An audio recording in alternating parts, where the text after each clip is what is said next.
तो friend, welcome to my YouTube channel. अभी हम हिंदी का कुछ क्वेश्चन समास का डिस्कशन करने जा रहा हूं। अगर आप सब्जेक्ट वाइज वीडियो देखना चाहते हैं तो आप मेरे यूट्यूब चैनल में जाके प्लेलिस्ट में जाके देख सकते हैं और वहां पे आपको हिंदी का 20 से ज़्यादा वीडियो मिल जाएगा। अगर आप मेरे चैनल को अभी तक सब्सक्राइब नहीं किए तो आप ज़रूर कर लीजिएगा। क्वेश्चन पे चलते हैं। क्वेश्चन है, दो अथवा दो से अधिक शब्दों से मिलकर बने हुए नए सार्थक शब्दों को क्या कहते हैं? तो दो या दो से अधिक शब्दों से मिलकर बने हुए सार्थक शब्द को समास कहते हैं। अगला क्वेश्चन है, समास का शाब्दिक अर्थ होता है।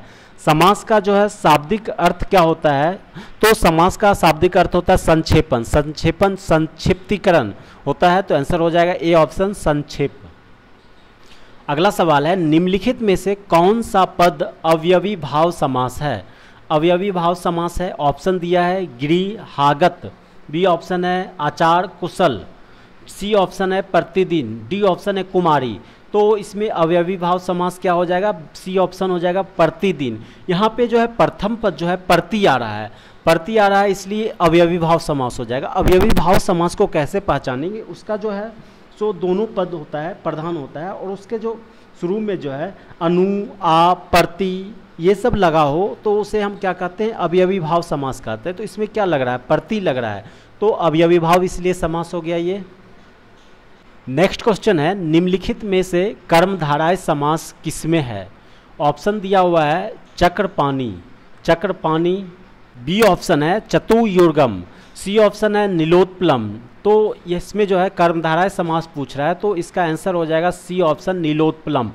नीलोत्पलम का मीनिंग क्या होता है? इसका जो है आप विग्रह कीजिएगा, इसका जब विग्रह कीजिएगा तो होता है नील है जो उत्पलन, नील है जो उत्पलन, उत्पल।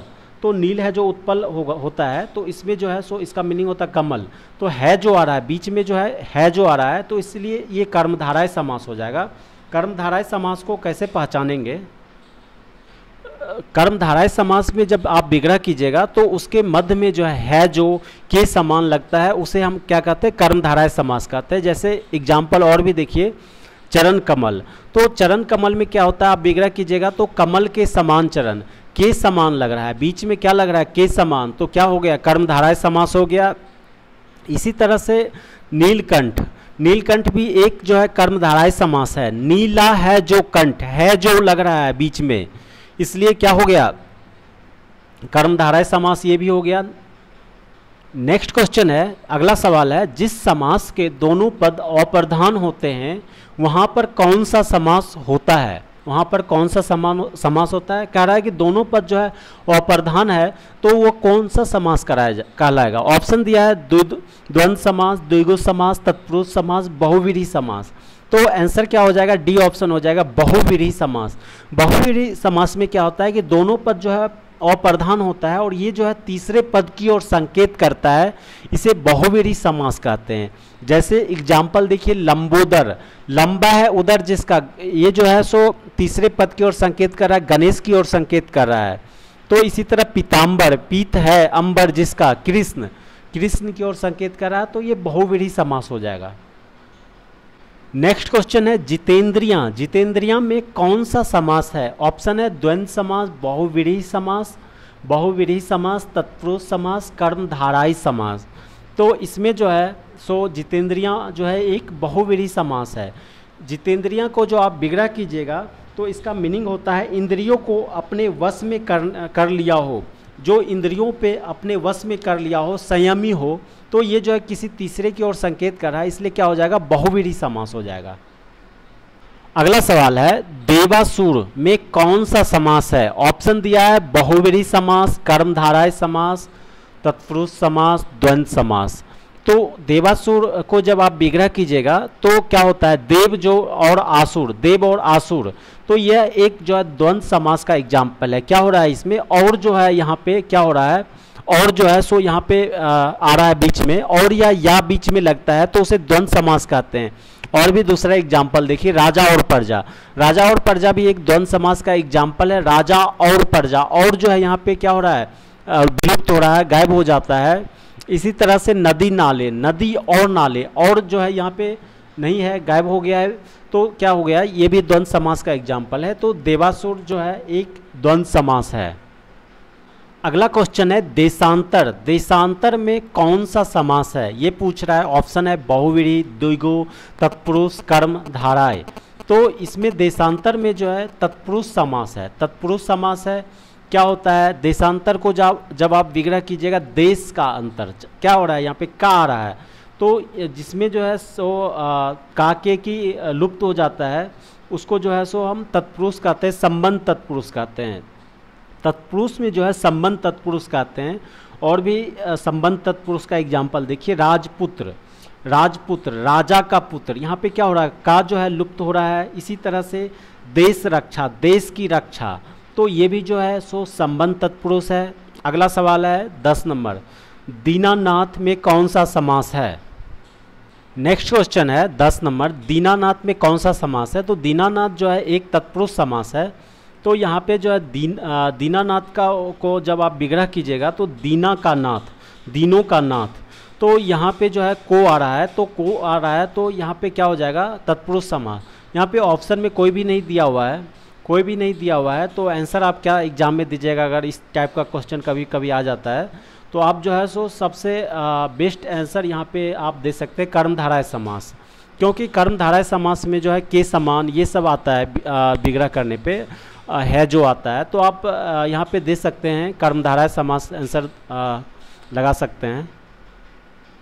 अगला सवाल है मुख दर्शन में कौन सा समास है। तो मुख दर्शन, तो यहाँ पे क्या आ रहा है, मुख का दर्शन, तो का आ रहा है, तो क्या हो जाएगा तत्पुरुष समास हो जाएगा। आंसर हो जाएगा बी ऑप्शन, तत्पुरुष समास।